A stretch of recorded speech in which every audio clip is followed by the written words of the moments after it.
It's time for Coffee with the Chicken Ladies, a podcast for people who love chickens.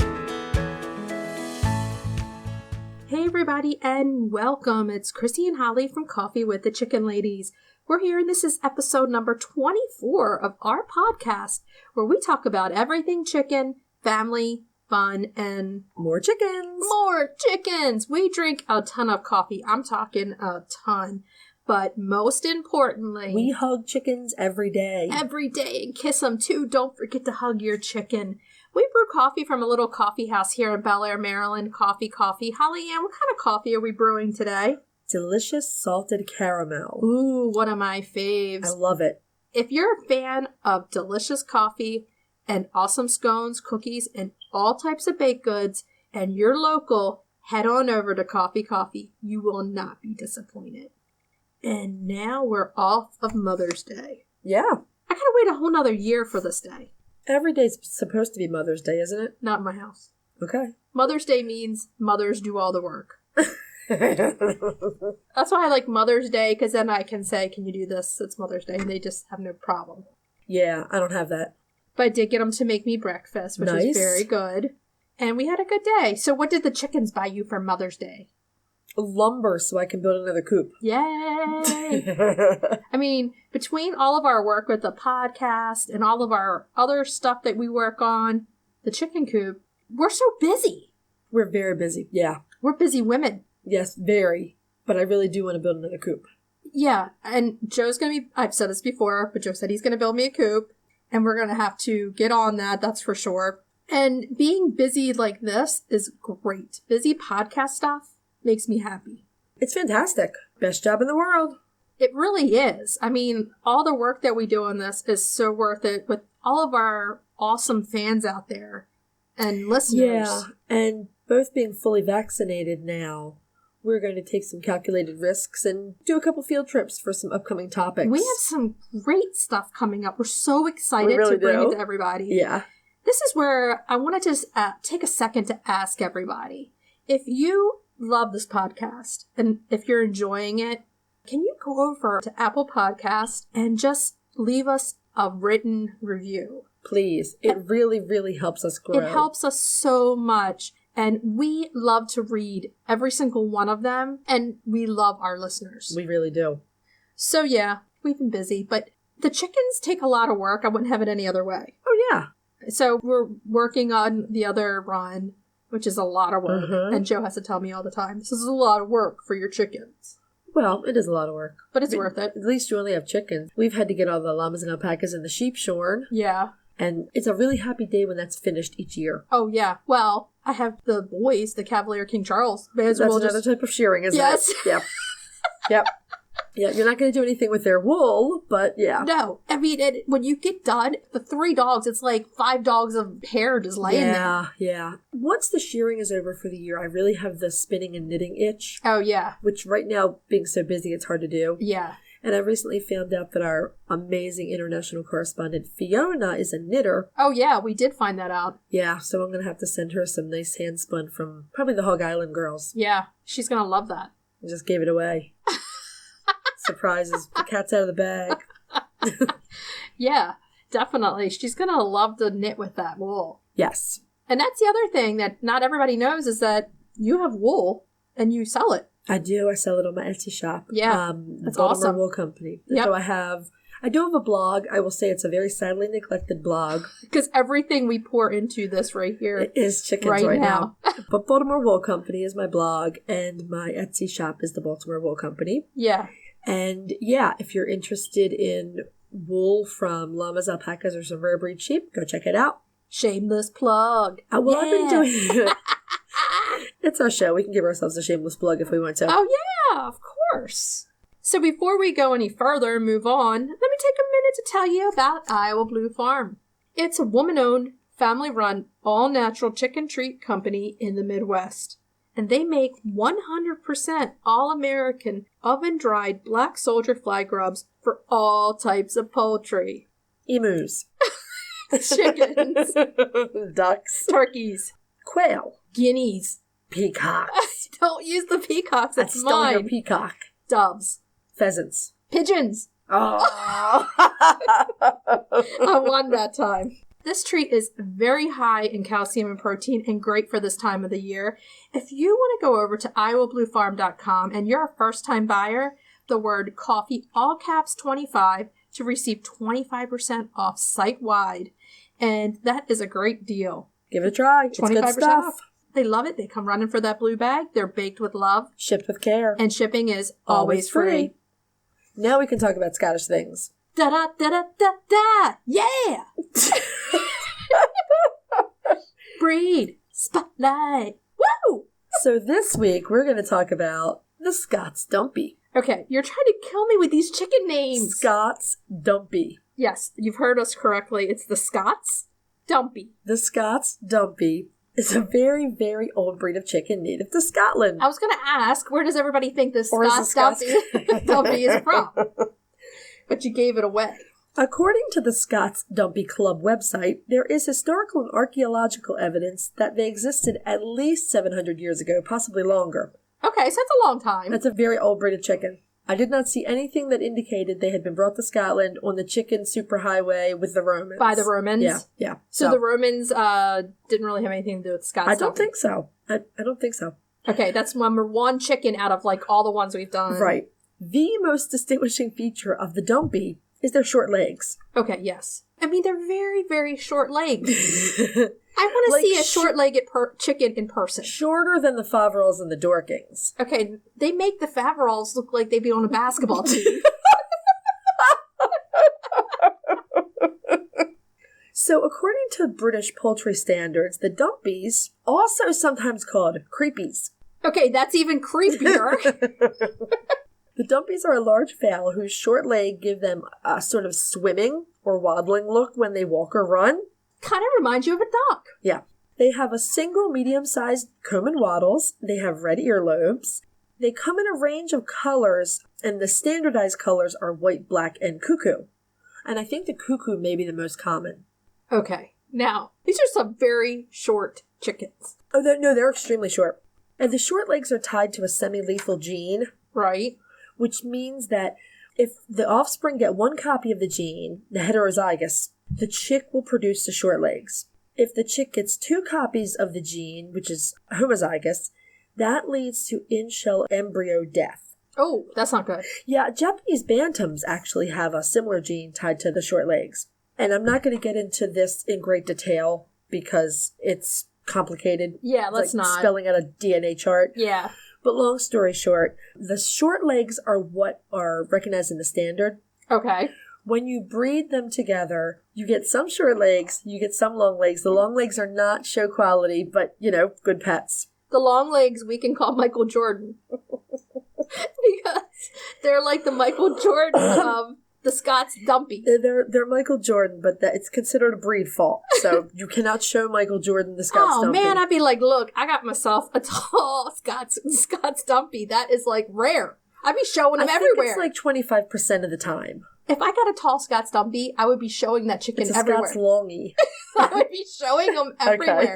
I'd be like, hey, everybody, look at my Scots Longie. Okay, so we're carrying on about the name, but I've got to tell you, people who keep the Dumpies love them. Stop, it's killing me. Dumpies. Can we just call them the Scots? No, because there are more than one Scottish breed. The Scots Dumpies are a quiet, friendly breed. The hens are really good layers of cream-colored eggs, and they're good broody hens. And their eggs, you don't have to worry about them breaking when they drop, because they don't have that much farther to drop. They do occasionally go broody. They're good broody hens. So baby Scots Dumpies need some special provisions because of their tiny little legs. They need lower feeders and waterers. And they can't go out in wet grass because you don't want them catching a chill. Yeah, the wet feathers, they can get a chill. That's true. Yeah, and probably the adults also you want to just keep an eye on. Yes. To make sure they're not running out and getting in a puddle anywhere. Well, now that you are not laughing, I'm about to make you laugh again when I tell you that there's a bantam dumpy. I mean, you guys need to do yourself a favor and look up the Scots Dumpy. And just look at pictures. I mean, these legs are so short. You're like, how are they carrying this whole body of this chicken on these little telling legs? you, they're a popular breed in the UK. People who have them love them. I want to see pictures. Like, send us pictures if you have the Scots Dumpy. Okay. It's a very good chicken. It's very friendly. It's a very old breed of chicken. Yes. I just don't know with these legs. Like, I mean, they're short. They're short. It's like if I were a chicken. I'm short. Very short. Likewise. So the Scots Dumpy steadily diminished in number throughout the 20th century, like so many other heritage breeds, until a group of dedicated breeders set out to restore these chickens in the 1970s. How did I know It's this? the magic decade for chicken restoration. Because everyone's like, the 50s, we all had TV dinners. Everybody tried to be industrial. Yeah. And then all of a sudden they're like, back to earth. Let's renew. Let's have some short-legged chickens. Let's breed some short-legged chickens. I'm sure the short legs came around for some kind of evolutionary reason that we don't know. Because, again, it's a super old breed of chicken. It's more like a duck, like for swimming purposes. I don't know that they swim. It looks like they should swim. They make a swimming motion when they run, but they don't swim. You even said that earlier. It looks like they should be Yes. swimming. I'm trying to talk up this breed that you cannot stop laughing over. No, it's like the shortest legs I've ever seen on a chicken before. Okay, well, they're still considered a rare breed in the UK. So the Dumpies had like a little 15 minutes of fame. Okay. You know the Outlander series? Yes. Okay, the author Diana Gabaldon. Apparently, in one of the books, there's a character who's looking for Scots Dumpies. Yes. And I guess it caused a mini surge. People running around trying to get themselves some Scots Dumpies. Yeah, kind of like in England when Queen Elizabeth would. Not on that scale, but yes. Yeah, Yes. on a smaller scale now. Yes. Come on, Mm-hmm. there's only one queen out there. Yes. Yeah, I can see that happening. Yes, so they had a It little is movement. a cute little chicken. All kidding aside, it's a very adorable chicken. I just think the legs are very, very, very short. Well, you've remarked on the short legs on the Dorking and the Faverolles as well, so... Yeah, I mean, I just find it has to be hard for them to get around carrying a normal-sized body on shorter legs. That's all I'm concerned about. Yeah, I mean, it works. They seem to do well. The people who have them love them. Yeah, and they're really great chickens. Breeding them must be tough because you're always worried about the lethal gene. Yeah. If you end up with the homozygous. That's sad. Yeah, Definitely. But, I mean, they've been around for hundreds of years. There is a Scots Dumpy Club official website. Okay. We'll put that in the show notes. And you can get them in the U.S. at Sandhill Preservation. Yeah, that was the only place I found them. Sandhill Preservation Center has been breeding them. They're unavailable in 2021.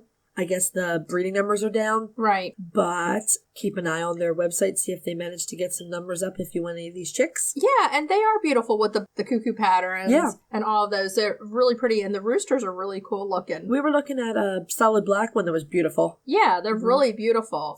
Sandhill Preservation does note that this breed needs conservation help in the U.S. So if you're interested in a short chicken...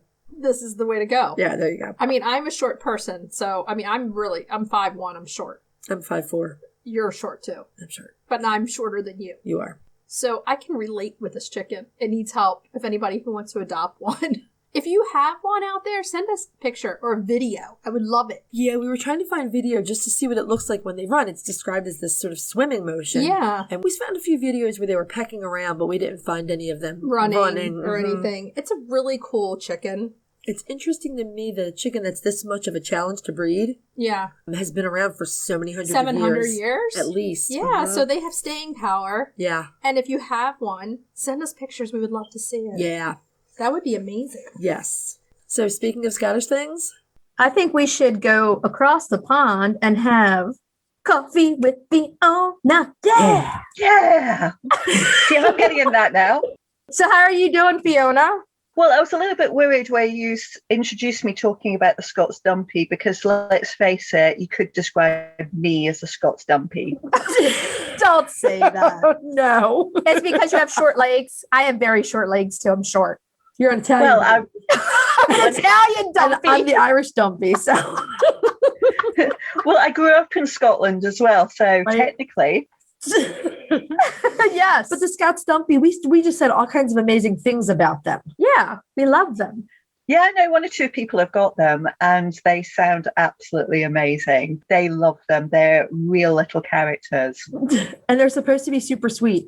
Yeah, I mean, that's what they've said. They're very friendly, very good with their kids, actually, apparently. Yeah, and that's important. I mean, super sweet and short. That sounds like me. Okay, so Today, what we're going to talk about with Fiona is basically for our main topic, it's pullet integration. Now, we've had a lot of messages about this. Yeah, a lot of listeners are curious about how we handle this. Yes. And what we want to do is just kind of go around our table to the three of us and discuss how we do it, because somebody may pull something they want to use from Fiona, from Holly Ann, from myself, and then make their own plan up for chick or pullet, let's call it pullet integration, because it's hard. Let's face it, it's hard. Yeah, it can be. Yeah, definitely. So Fiona, why don't you start with telling us the broody hen side? When you have the broody hen, she sits on the eggs, we have the chicks, and it's time to kind of integrate them in. What does she do? Well, as soon as the broody hen has hatched all her chicks, she'll want to take them outside of the coop. What we tend to do with ours is we leave a run on with the coop just for 24 hours so that the chicks are able to run and they can get some real speed up if they need to. And I think the trick to a chick with a broody hen and letting them out with the main flock is lots and lots of space, because the broody hen will gradually introduce them to the flock. So for the first week or 2 weeks, she will almost kind of wander around the outside of most of the other hens. And, you know, she'll make sure the other hens don't get too close. She'll let them come up and have a little bit of a look at them, but she won't let them get too close. And then gradually she'll let them spend a little bit more time with them. And what's interesting is they gradually get introduced to the pecking order. Right. So to begin with, if another hen comes up and they want to get involved in the pecking order and bop a little chick on the head, broody hen wades in, chases them off. Right. Really defensive. But you notice as the weeks go on, their intervention gets less and less and less. So if another hen walks up at week 3 and it's just a very gentle kind of curious, you're not one of mine, bop on the head, she won't intervene.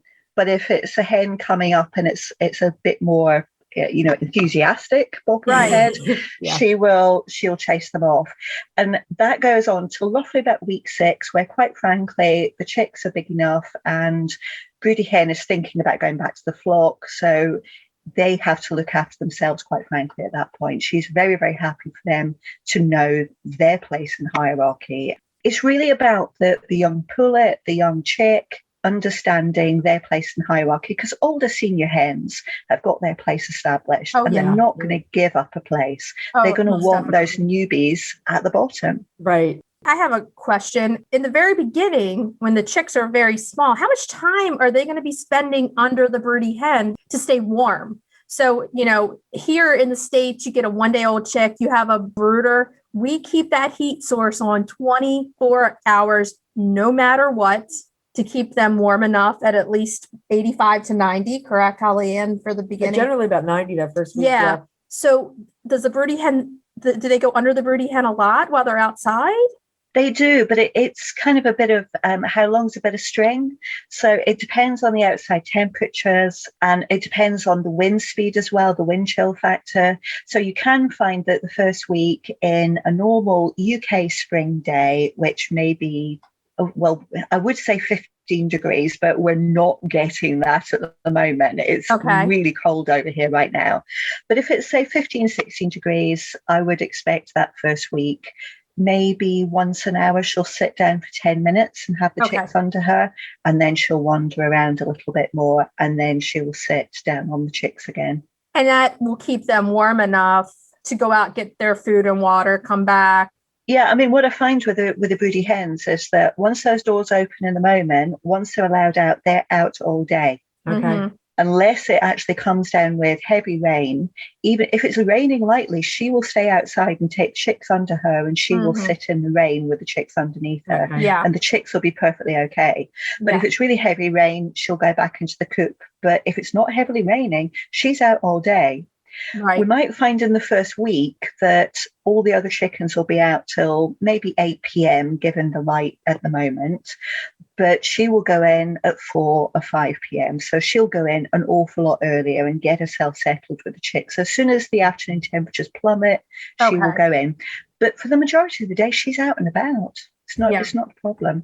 We've never lost a chick to hypothermia. That's awesome. Just for reference, 15 or 16 Celsius is about 60 degrees Fahrenheit. So we're looking at a pretty average spring day there. Right. Yeah, I'm not good with Fahrenheit compared to That's okay. Celsius, That's I have okay. to That's say. what Google's for. Yeah. So Holly and Google is my friend. It is. we were talking in a previous episode about kind of the same type of thing, like when our chicks can go outside and when we, like the first 2 to 3 weeks, we don't take them out from under the light for very long at all, and much less go outside. And then 65, we were saying 65 degrees in about 3 weeks, we can leave them out for 10, 15 minutes. Yeah, generally. And then bring them back under the light. And then at 6 weeks plus, they're pretty okay with 65 plus. Right. They have enough feathering at that point. Well, it's And we were interesting you say that, because last year we had a broody hen who broke partway through the brood, and she was actually sat on the old English pheasant fowl eggs. And week 3, we it was like an old tea chest with an improvised door. Okay. And we had a run on the outside. And at week 3, we put the youngsters outside. We had a brooder plate, so one of Right. those heat warming plates inside the tea crate. Right. But the chicks really could decide whether they wanted to be out or in. Right. And they kept going back in to get warm when they needed to. Yeah. But they were outside a lot of the time, but they Okay. were almost duplicating what the broody hen would do with them. Right. So when they got a little bit cool, they would just run back in and go under get warmed the up. heat Brooder, source yeah. for a while. Yeah.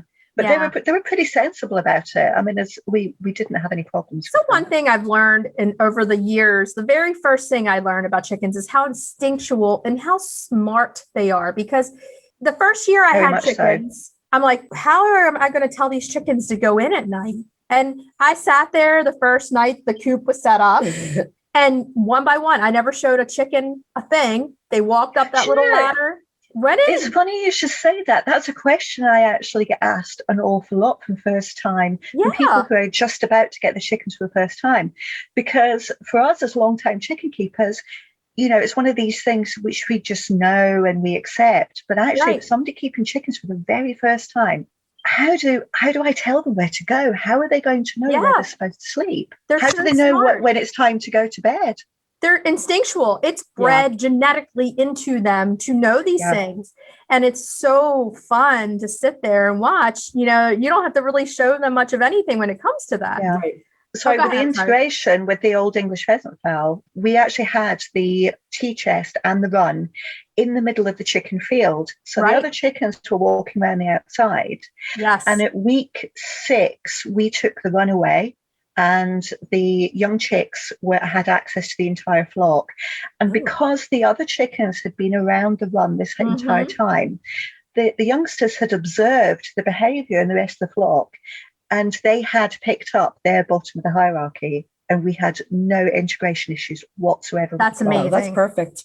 So integration at my place, it's not exactly the same. We do it later. I think our nights get colder than yours. So we start taking the babies out during the day for longer and longer periods, like Chrissy Mhm. was saying. But then in my big hen yards, we have really big yards. We've built little 8x4 runs within the run. Oh, right. And sometimes that's used for a convalescing hen so that she's not out of the flock for too long. But we also use those for integration. Same thing. That's great. They Yeah. can watch the rest of the hens. The rest of the flock can get used to them. There are still some issues once you put them together, but we'll do that for several weeks. Let them go in there and get used to each other. Now, what I have is on the same lines, but a little different, Uh-huh. is I bought, well, actually, it was a Mother's Day gift a long time ago. And it's 2 gazebos that are hooked together to make a cage that's 10 feet long by 5 feet wide. They're like small wire gazebos. They're heavy. Yeah. So I put That them sounds next to great. the run with the babies in the gazebo Yeah. cages. And we call it the integration cages. And they run there during the day, and that way everybody can see each other. And that process for me usually lasts 2 to 4 weeks, Yeah. where they're sleeping in the brooder at night, and during the day they're out getting to know who they're going to be going in with. Right. And we hear a lot of things about people who want to just take these chicks and put them directly in the run existing, and you can't do it. Yeah. I guess there are some people who have been successful, but it's not a good idea if you can avoided at all. It's a recipe for disaster in some cases. Yeah. No, I agree. It's the big bang approach can be really, really problematic. Yeah. Because when you're integrating them as well from a brooder environment where the chicks are sleeping in a different place, and then you're wanting them to go into a coop with a much older set. I mean, you might, for us with the old English pheasant fowl, even though they were integrated with the flock during the day, when we actually took the run away, they were still sleeping in a separate area. Right. So they weren't going into the same coop as the older hens. Right. And they had much longer, they had roughly about 4 months after that, I think, before they went into a coop with the older hens. Exactly. Yeah. So we start, like, I don't start really leaving them outside at any length of time without me right there until about 11 to 12 weeks. That's when I do it too. About 3 months. Yeah. And then they have weeks of integration cage next to they have a lot of space. But they need to, they kind of have to get to know each other. Like, it's kind of like somebody moving into your house. It's a stranger. You're like, who is this? And where did you come from? So this way it gives them a few weeks to get to know each other. And then I let them free range together, which that's what you said. Basically, the free ranging is them on neutral ground. Neutral ground, exactly. Very much so, yeah. And we do that for a while too. Before anybody goes into a run with the big girls, they free range. The one thing I do get asked quite a lot about is people who have got small flocks and they've lost one chicken, or they've lost, say, 2 chickens out of 4, and they want to bring more into the set. And they're talking about just buying 1 chick or 1 point of lay and integrating it. That's hard. And my advice is always to try and at least have a small group. So only go for 2 if you've got 3 or 4 to begin with. Right. Yep. But try for at least 3 as a minimum size to bring them into another group. It's really hard on that one chicken that you're trying to bring into an existing flock. And the one thing that we've all learned about chickens through all these years of keeping them is they're hardcore. Like there is nothing, they're not scared.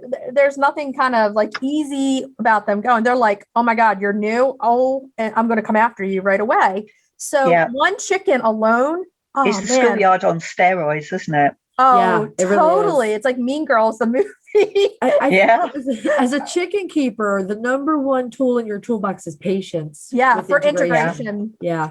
The other thing I do is once I free range them, I don't know about you guys, but I take a chair inside the run. I'll sit out there, for hours. I'll take my phone, a book, and just kind of play referee for the first day or 2 and just kind of do the little boop on the nose and say no, and let them kind of get to know. And then, like you said, it takes a while for them all to sleep in the same coop, because that's where they all those frustrations from the day come out when they go to bed. It's like, oh my God. You see, for me, I take an opposite approach.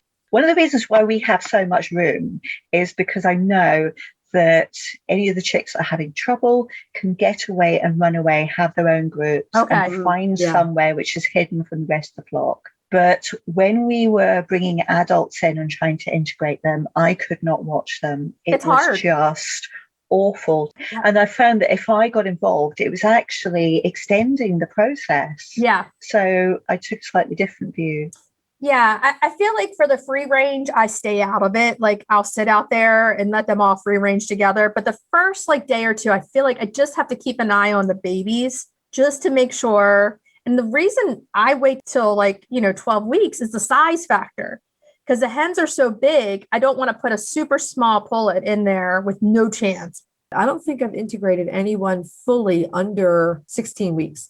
I agree. And that might be conservative. Yeah. It's just what has worked well with my breeds. When I brought I'm the same. I mean, to integrate them into the same coop, absolutely don't do it till about 16 weeks for us. Okay. I feel like you're leaving them out there. They have to be able to defend themselves if someone's going to pick on them. And they have to have that size. So we have some listeners asking, 6 weeks, can they go out? If they don't have an existing flock to be integrated in, we kind of wait until 8 to 12 weeks, because we want them to be fully feathered. And some of that depends on the structure they're going into and the weather. Right. Yes, very much so. Yeah. We put the Jersey Giants in a coop when they were a little younger, but Ricardo was growing so quickly. He had a couple of vitamin deficiency problems, including vitamin D. So we put them in a coop when they were quite young, but we did use a heat source in the coop. And if you have a Brincy in there, you know, that would like work maybe fine. that would Mhm. work. But again, that was a solo coop. That's not an Yeah. integration It's into an not. existing flock. And that's where it's going to be really hard. So a lot of people are coming into that second year. They've gotten like 4 chickens the first year, Mhm. and you're like, I'm going to expand. And it's a patience. You have It to have is patience. patience. It's going to take Mhm. at least a month or 2 so that you can feel good walking away and leaving them all together and knowing somebody's not going to get pecked in the eye. It's all fun Yeah. and games until somebody gets pecked in the eye, and then it's not. And that is, Yeah. speaking from personal experience, that is not a good problem to It's have. not. Yeah. So, you know. I mean, it's so much easier for us with the broody hen because she does so Yes. much of that for us. But as I say, with the Old English pheasant fowl, we did take the runaway at 6 weeks, and they were allowed during the day to be in the same space as the adults. But That's awesome. they all flocked together. There was 10 of them. Yeah. And they had their own little cohesive group, and they found hidey places. They find places to run away to. They knew where they could kind of walk around the periphery of the older hens, but other times they knew they needed to get out of the way. Yeah. But they had their heat source until they were, I don't think I took it away until they were 10 weeks old. Yeah. Okay. Although I did give them an alternative unheated tea chest next to their existing one. And it was actually on the majority of nights where they chose to go in the unheated makeshift coop area. Oh, okay. That was the time I took the brood plate away. Okay. So now what I'm working with is, so Holly and I both tried the Brincy this year along with the heat lamp. We kind of already discussed how that all went. But now this is a good time for, if you have the Brincy, to utilize it. Right. They're bigger. They need some heat. They don't need the full heat of the heat lamp. Right. And I have a super big 4 feet by 4 feet pop-up cage that they stay in during the day when I can't be outside with them. And I just put the Brincy in there in case they get a little chilled. They can run right under, and I don't need the heat lamp. Right. So it's awesome. It is hard. The first year, the first time I had to integrate, it's overwhelming. You called me over and over and over that first time. I feel for people doing it the first time because it is a process. And until you learn, don't get discouraged. It's a process. It's not going to happen in 1 day, 1 week, 2 weeks. It's weeks. Yeah, it is. Actually getting them to go into the coop with the older hens for the very first time, that's the really difficult bit. Mm-hmm. And actually it's the second night, because I've had so many people contact me and say, I put the chickens in last night, I popped them inside the coop, but they don't want to go in tonight. They're worried. So they're like, what's going to happen to me? So, and the other thing is that you'll notice, I've noticed this, the youngins, the littles will end up sleeping in a nest box or on the ground of the coop first, because it takes a little bit to win that roost spot.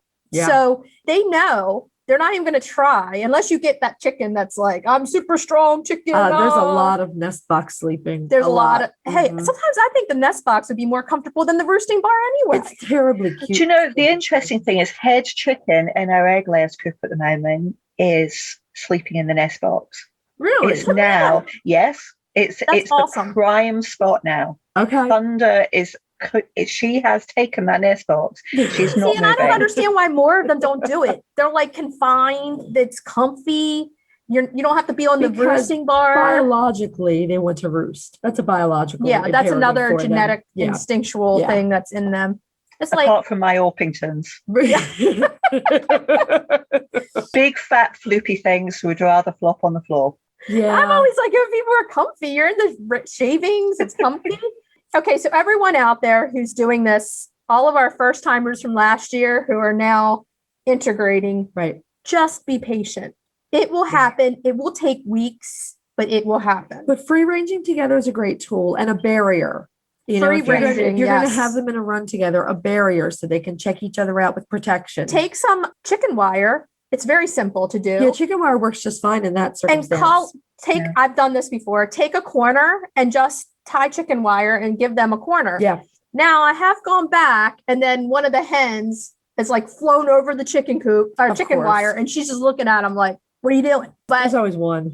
It's kept them safe enough for when they're bigger. and then before the total integration. But it does take at least a good month. If you need a higher barrier, if you can buy, the debris netting that you see on scaffolding quite a lot. Yes. It's the green, very fine mesh. You can buy that incredibly cheaply. And when it's stretched out, it can be about 6 foot high. Okay. So that can make a very high barrier, but allows them to see each other very, very easily. And because it's got some give in it as well, they can get a little bit closer to each other. Yeah. Okay. Get a better sense of each other too. It's exactly what you're saying, Fiona. Being able to see each other, but not get at each other for any length of time, so they can slowly get to know each other. And then when you go to put them together, believe me, you'll have a lot less problems if they've seen each other for a long time and not gone together at first in a confined spot like a run. Do you have any actual techniques to get them to go into the same coop for the first time? Because we've got some tricks, but I wondered if you've got any techniques I can steal. Mine have just gone in. I mean, I think it's because they just get so tired of it because I go so long. They've walked in and they know they just lay on the ground in there. And they're kind of like, maybe I'll be safe here. I don't think I have any good techniques. The last chicks that we integrated were our Brahmas, and they're so gentle that most of the time, we were picking them up and putting them in the coop. I've done that before too. There was a lot of that. Yeah. I mean, we do that the first night, but we find that the second night, that what they try and do is go back to the old coop where they were. So a lot of the time on the second and third night, we end up having to pick them up when they try and roost outside the door of the old coop, which is now shut. Yeah. But then by picking them up and putting them in front of the door on the ramp, in front of the door to the new coop, so they physically have to walk in. Okay. That seems to get them past the problem. Right. That's a good idea. Yeah, really. it is a good idea. The other thing I could think of would be to entice them with a treat or two right as they come in the door, like holding your hand there to get them to walk up for a treat or, something that they could have a little bit of corn or something that they really think is yummy.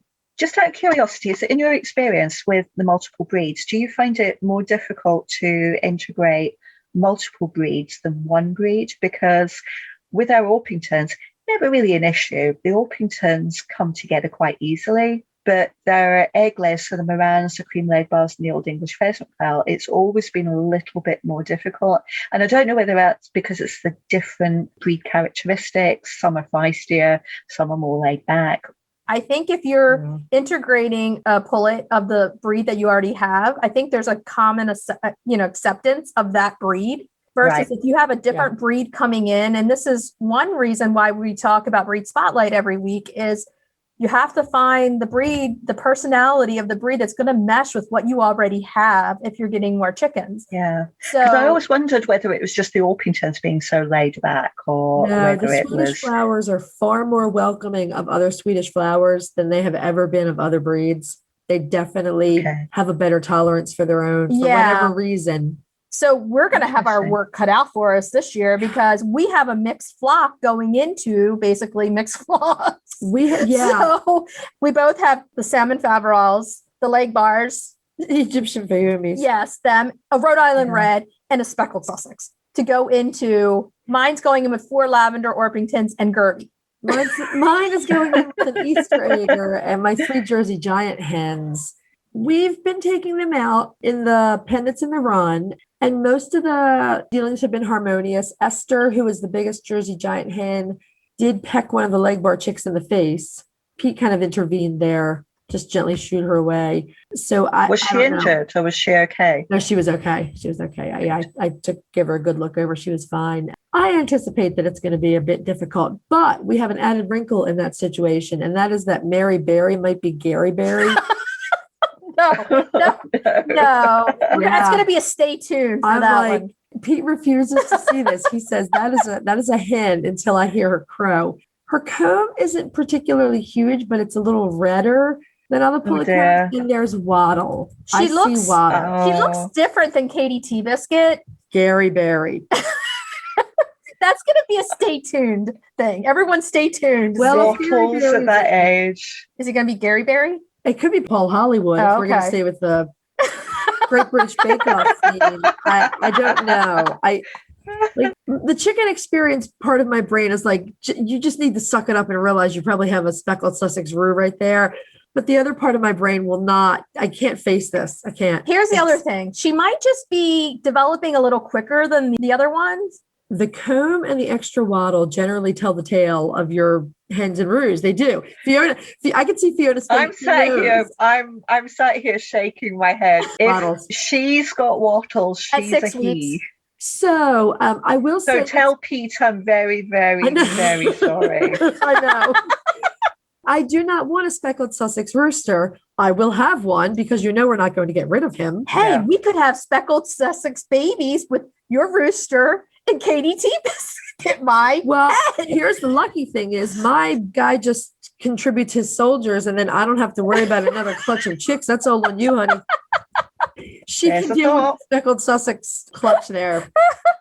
So the other thing that we're not bringing up is extra perches, extra bowls of water, extra bowls of feed. Yeah. All these things can kind of cut down because this is where a lot of scuffles are going to happen when these littles go over to the food bowl. Right. And the older ladies are like, excuse me, I don't think so. And the roosting, which is really great, grab some big sticks from somewhere, add them in so they can jump. We give them some multiple fun. perches. Yeah. But like as we prepare for the battle that is going to be the Jersey Giants and the Fayomies, and the rest of that brood, we're really putting a lot more surface in that run. So they have places to get out of the way. Yeah. Like Fiona said, places for them to hide, places for them to get up higher. Those things, if you create that. In the beginning, when you free range together, you won't have to worry about that because they'll find it naturally. Right. But in the runs, they're going to need a place to go. Yeah, very much so. Yeah. The other thing that I found that cuts down on scuffles a little bit is using false eggs. The pullets generally do not have any trouble figuring out where the nest boxes are, but especially the Swedish flowers go into attack mode. They do not want the newbies in the nest boxes. As we've talked about before, it's a biological imperative for the hens to create a clutch for the broody hen. Yes. So they all want to lay in one box. I have found that using strategic placement of false eggs in some of the other boxes will encourage the pullets to use them first so they're not being attacked while they're trying to lay an egg. Yeah. That helps That's a good idea. Mm-hmm. That's a really good idea. If you have heritage breeds versus hybrid, okay, so if you have a hybrid breed, they're going to be laying much earlier than a heritage breed. So if you have a heritage breed, you're going to have a little bit more time to worry about that, letting them get to know each other before the egg laying even happens. You may even be like me last year with Gertie, like, when is this chicken going to lay an egg? Month 9, the eggs begin. Exactly. Well, again, I really threw another monkey wrench in it with the Egyptian Fayomies because they start to lay somewhere between 4 and 5 months. These Fayomies are going to give you a run for your money. Yeah, I don't know what I was thinking when we ordered chicks this year. We've got Gary Barry or Paul Hollywood, whoever he ends up being, and we've got the Fayomies, and I don't know what I was thinking. Sometimes the chips just fall that way. So it does mean that you're storing up some good luck for next year. This is true. And you know what? They are gorgeous. Those Fayomies they're beautiful. Yeah, they are. Beautiful. They are beautiful. They're beautiful. I've been looking at the pictures on Instagram. They're amazing. They're beautiful. Gorgeous. And the interesting thing about them is they both have green legs, the willow legs. On Delilah, it's a gray green. And on Zara, it's a yellow green, and they're both beautiful. Yeah, when I saw them the other day while we were working, they were gorgeous. Yeah, they are. They look nothing like they did as little tiny chicks at all. The little teeny brown red chicks are gone. These beautiful silver birds. But I have to say, I saw for myself that Mary Berry looks different than Katie T. Biscuit. But you didn't say anything. I did. The first thing she does, she looks at the brooder and she says, "Oh, Mary Berry looks much different than Katie T. Biscuit." Tell me something I don't already know. Rub some salt in that wound. I love you, Holly. I know. Me and my rooster. Just out of curiosity, because obviously buying day-old chicks is not a common thing here in the UK. So if you do buy a day-old chick and it turns out you've bought what you believe to be hens and it does turn out to be a boy, what happens? What's the deal? Is it, well, you bought them as a day-old chick, they're believed to be hens, so you have to have that rooster plan. It depends on where you got it. I mean, no one's going to take it back. No one's taking a chicken You are back. stuck with that cockerel. I think some places will refund you or maybe give you another pullet, a replacement pullet. Which they say is a pullet, but it might be another cockerel. It may be another cockerel. Here's where I'm kicking myself. I picked him out And with the Jersey Giants, who were supposed to be, again, 4 pullets, I picked Ricardo out. You were that day too. I'm a rooster magnet. We bought our chicks together. So Holly Ann was like very adamant. She was like, that one right there. She was a very a very outgoing little chick. She squeezed between 2 Jersey Giant pullets to get to the water. I thought she looks good and healthy and responsive. But do you know what? This should tell you something. What? You are not allowed to pick ever again. I know, right? You should have had me I'm pick. done. I should have had you pick. I've said that to myself so many times. It's no. You can't let me pick. In fact, you're not allowed to go to the store. Send Chrissy instead. Yes. You let me look at them first, and I'll be like, out of these 3, which one do you like? No, I'm not doing it. You just choose them. The other thing I'm going to do, because I'm pretty sure she still might be a girl. She still might be a girl. With red wattles at 6 weeks? Maybe. I'm being optimistic. This is the speech of a woman who has never had a cockerel. That's what that is. It is. Because you know when you see them. So our rooster plan is, the Jersey Giant girls are going to be like, how could you? How could you? We just got rid of that one and brought another one in here. To bring a man in here. But we're pretty sure next year's breed is going to be Nanking Bantams. They're one of the true Bantams. They're tiny, tiny little things, and they're critically endangered. And so I've been interested in them for quite a while. But wherever we get them, I'm not choosing them. I'm going to tell her, you choose. Okay. And well, with any luck, you might be able to get some old English pheasant. Oh. Yes, in fact, because Greenfire Farm does have them now. So that's a possibility as well. That is. So I was also looking at the red caps. But anyway, all of that aside, no, I'm not allowed to choose chicks anymore ever. No. I can't choose the chicks and I can't choose the movie. I'm terrible at both. No, you're not. There's clearly another story going on there that I don't know about. No, I'm just terrible at choosing movies. I just am. Bad movie, 2 hours of your life is gone. Rooster, you have a whole other set of problems. Yeah. Anyway, listeners, our wonderful listeners, that's why we say have a rooster plan. I'm being optimistic. I think she's still going to be Mary Berry. I'm putting my money on a girl. Paul Hollywood. Put my money on a girl. So here we go. We've gotten off the subject a little bit, but a lot. It kind of all goes into chick integration. Be patient. Make lots of extra little places for them, extra water, extra food. Make your life easier. Free range them first. Let them go in a little separate area where they can see each other but not be with each other. And the number one thing is patience. Absolutely. Yeah. And the hiding places I was talking about doesn't have to be complicated. No. It can be as simple as a piece of plywood which is propped up between breeze blocks or bricks, so it's upright. So there's just a screen barrier between one section and another section. Exactly. So the chicks can run behind it, get away from the older hens. Doesn't need to be complicated. No, not at all. You just have to have patience. That's all I keep thinking.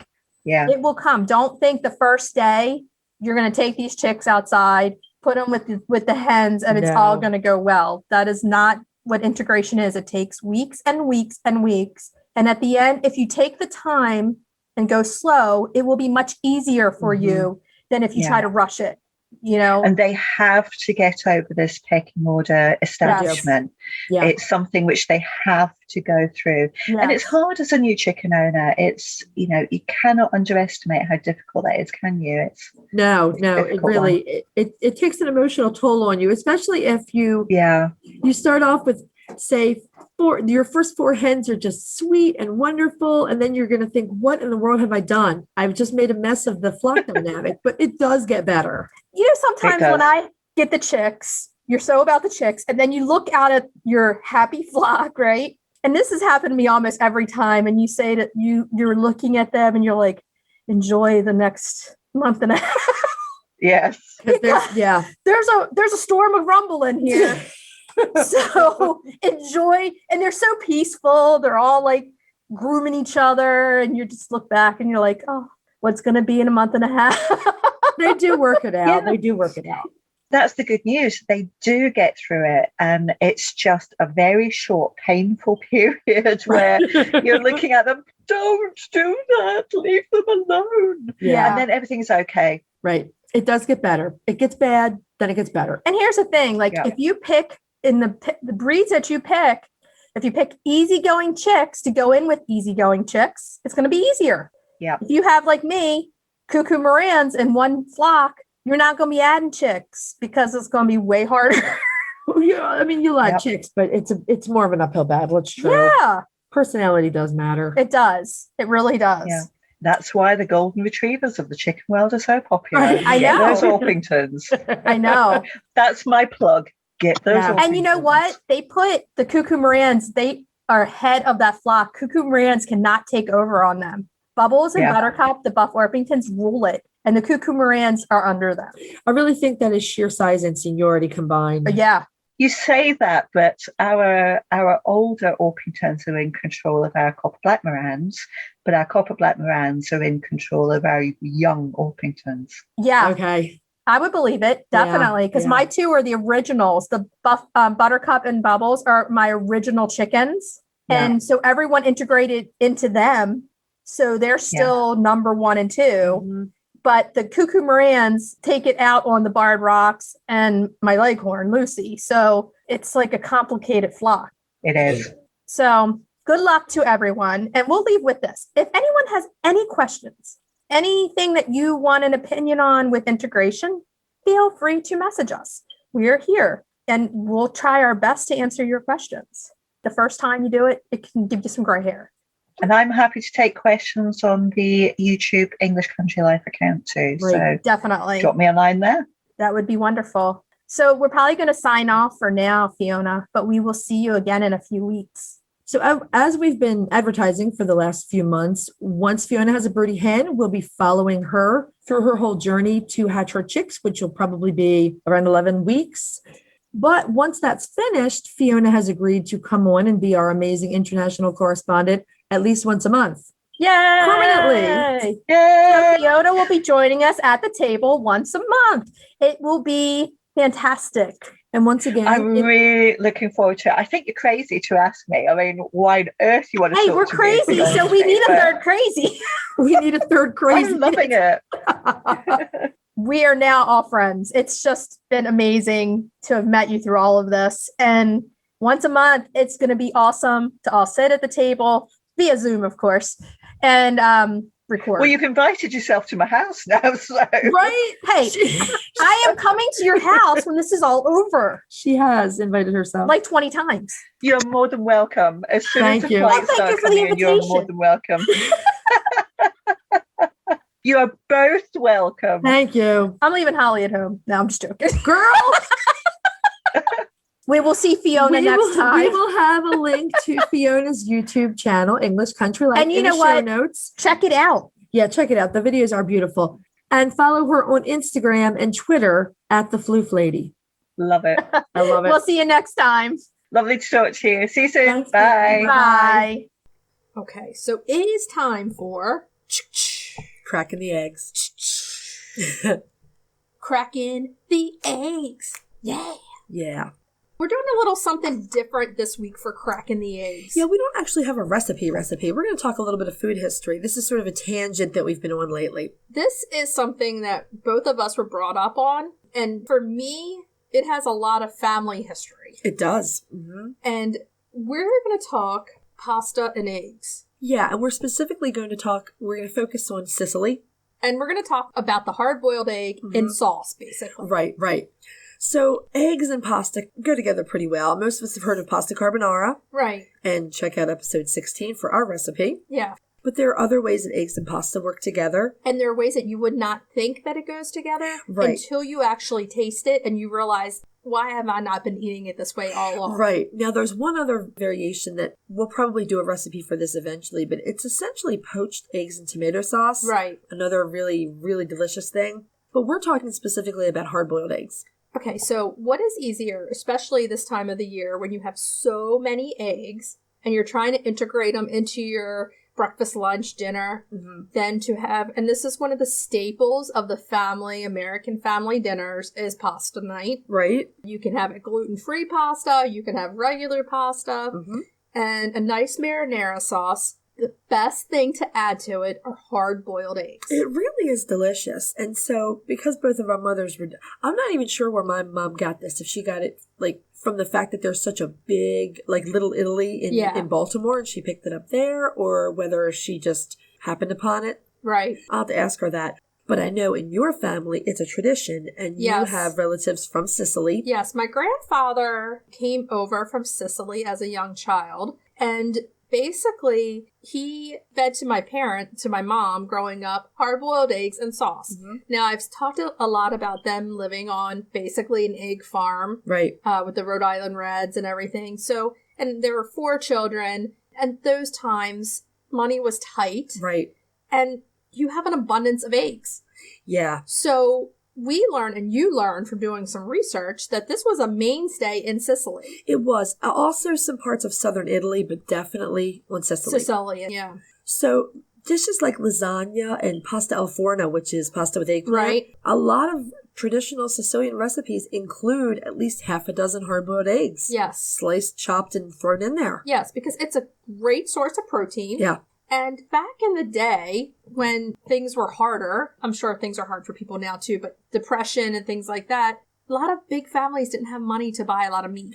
Right. And a lot of people, especially in Sicily, Italy, had chickens. Yeah, that's where I got really fascinated with the history there. And of course, people ate chicken meat, but not to the same amount that modern people eat meat. Right. They would have the occasional chicken, but usually what they were eating were eggs. Yeah, they were backyard chicken farmers and taking care of their chickens and using the eggs to eat. And they found that eggs and tomato sauce, especially go really well together. Yeah, especially hard boiled. Yeah. So growing up, my mom kept the tradition going with us. Right. And I remember being a young child and saying, why are we having these eggs with our pasta? And her just saying, just try it. It's very good. Just try it. And it is good. My mother put eggs in lasagna. That's where I first saw it, and was kind of shocked later as a young adult when I had lasagna that did not have hard-boiled eggs. You're like, where are the eggs? Yeah, because the eggs are delicious in there. It was a good way to beef up a meal. Right. And, of course, we know Sicily and Italy known for pasta. Right. A good way to get protein in there. Whatever was in the garden, they threw in eggplant, but even zucchini. The pasta was often made. It was egg pasta. I have had that like that my entire life. Mm-hmm. And whenever like right now we have like 4 dozen eggs. Next time we make pasta. I have at least 4 dozen, probably. I might have more. Way more, yeah. And I've given multiple dozens away. Right, yeah. And it would just be like, boil a dozen eggs. Everybody gets an egg or 2 in their pasta, and there you go. You use them up. You feel good about using your eggs. And it's so easy. I know it sounds a little off the wall. I just want everyone to kind of trust us on this one. It's delicious. It really is delicious. I love the fact that if you're homesteading or you're trying to do a subsistence garden, this is a really good way to make a meal that a lot of it's you've produced. This is the other thing. Like, we try to do a vegetarian meal a week. At least. In your house, yeah. Yeah, you're a vegetarian. Every meal in our house is vegetarian. I was a vegetarian for, 8 years until I got pregnant with Sophia. Right. And then I wasn't getting enough protein. Right. And so then I stopped. But it's a way to do a vegetarian meal and still make it substantial. Oh, yeah. Eggs, we eat these every day. But this is a great way. And just trust us, this egg and marinara sauce, you're going to love it. It is delicious. You can't go wrong. So my brain went to what kind of chickens would they have been keeping in Sicily? Yeah. And there is the beautiful Sicilian buttercup. Right. So that's a possibility. But there's also, and the buttercup derived from this breed, there's a much older breed called the Siciliana. Okay. And I think we should probably do a breed spotlight on that. Oh, yeah, on both of those. Mm-hmm. Both of those breeds we'll be doing breed spotlights. Exactly. Yeah, so if you have any opportunity that you want to try this, trust us. Go out on a limb. Yeah. Try it. Yep. Let us know what you think. But it's a look back a little bit in how history kind of woven through families keeps continuing. Mm-hmm. So yeah, that's very much like a rustic folk food. Yeah. And actually, it is also a feel-good food. Yeah. So you can just do this with cooked pasta you're putting sauce on. You can also do it in big pasta dishes, like I said, the lasagna. Oh, yeah, like the lasagna. Yep. And it's just a good thing. It's good for parties. It's a good conversation starter. You put a big bowl of pasta out there topped with the hard-boiled eggs on top, already peeled and everything. Yeah. People are going to be like, what are you doing? Until they taste it. So try it and let us know if you like it. Yeah. Okay, so now we're going to move into retail therapy. Retail therapy. Yeah. Okay, so this week we are going to talk about JoRetro. Yeah, which is a really, really super cool local store. Yes. But they have a website. They have a website so anybody can go on and find stuff. Mm-hmm. So if you've been listening to us for any amount of time now, you know that we love the vintage stuff. We go to thrift stores, we go to yard sales, we go to everywhere. And I collect Pyrex. Yeah. Pyrex ware. Mm-hmm. Way back. Any piece of Pyrex that I can find, Right. I collect. So I found this store in Havre de Grace, Maryland, which is about 20 minutes northeast of me, in a little historic town where you go in and it's like Pyrex heaven. This store, yeah, it really is. You walk in the door and the shelves are lined with matching perfect sets of Pyrex. And multiple sets, multiple sets. Like if you go on the website, check out all the pictures and everything. Yeah. It's amazing. So the other thing is she carries vintage stuff, which includes chicken stuff. Yeah, we found a lot of really cute chicken stuff in there. Mm-hmm. So before the garden party, we decided we're going to take a trip up to JoRetro and just look, because she also carries clothing. Right. Vintage clothing, both remake vintage and actual. Like sort of replicas. As well as actual period clothing. Yes. Yeah. So we were like, all of our like little costume jewelry that we had on, we had purchased there a few days before when we went up. But I wanted to see Holly Ann's face when we walked into that store. It's kind of amazing. It is. It really is. So it takes everything and kind of puts a big bow on it in the retro vintage. Like it throws chicken stuff in there. It's very mid-century modern vintage specifically. Mid-century modern, Yeah. definitely. Uh-huh. So that's kind of my era that I really like. Is mid-century modern. I'll go a little bit before and a little bit after compared to you, but that really is your mainstay. Yeah, I really like that time period. So when we walked in, we actually found really cute. We each found a tea towel that we loved. Yeah. Mine had like a little vintage mid-century hen on it in the kitchen. And yours is no longer available on the website. You must have bought some of the last one. I must have bought the very last one. Yeah, but the one I bought, which is a very modern looking rooster in blues and greens, is on her website. Oh, okay. Yeah. So you can still get that one. Exactly. And as always, we'll have that link in our show notes so you can go take a look. We should take pictures of put them up too. Yeah, we could do that. Uh-huh. Because they're so cute. She also has a really fabulous vintage rooster tablecloth that's also on the website. It's still there. Yep, that's definitely there. Some Swedish dishcloths. Oh, yes. We were looking at those. Those are the ones that are like, they're cellulose and they're firm until you wet them. And then they're like those old, when the kids were little, we'd go to the dollar store and you get the expanding washcloth. Oh, yeah. Yeah, it is kind of it's like that. a square and then you wet it and it's magically this huge washcloth with Oscar the Grouch on it. Well, these soften, and you can use them for washing or drying or whatever. And she had several of those with really pretty chicken prints on them. A lot. And I wouldn't want to wet those though. I'd be like, oh, I'm going to just. I would want it framed. Like there's one of polka dotted hens that I loved. It was I would really cute. Want to hang that on my wall. Yeah. The other thing is in the store, there's all kinds of Pyrex. Right. And if you collect Pyrex or know anything about it, there are chickens on some of the prints. Yeah. So the butter print and the early American heritage print each have chickens on the print. I collect both, of course. Of course. Of course. If anyone did not guess, I collect. So yeah, that store is amazing.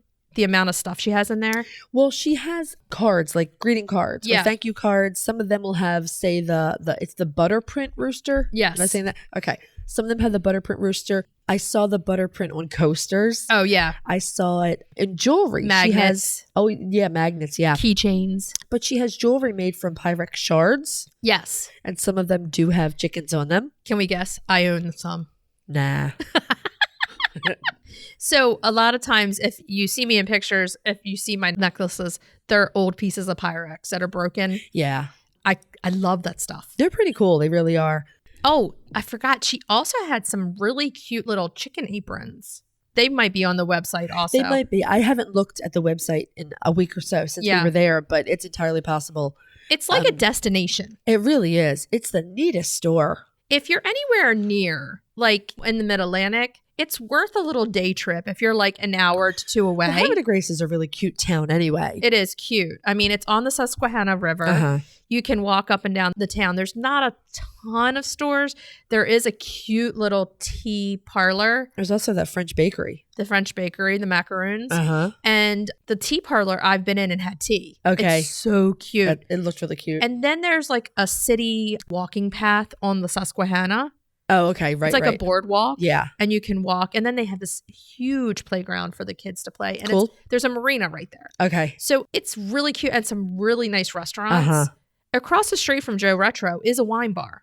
Oh, can't go wrong with And that. also a coffee shop.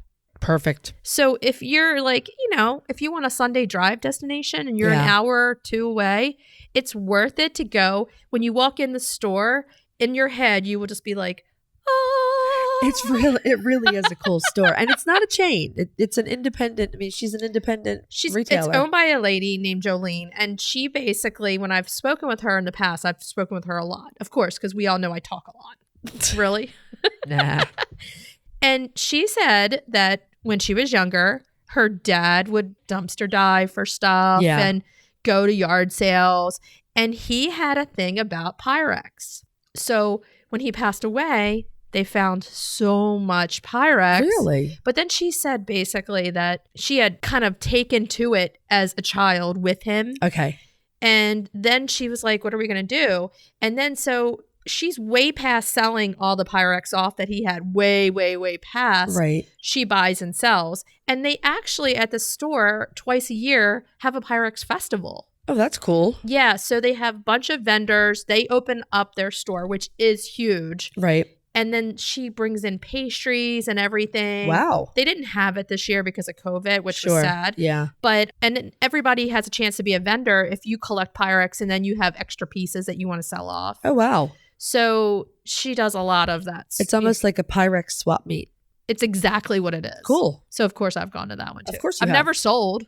But I bet you bought. Oh yeah. You know it. Of course.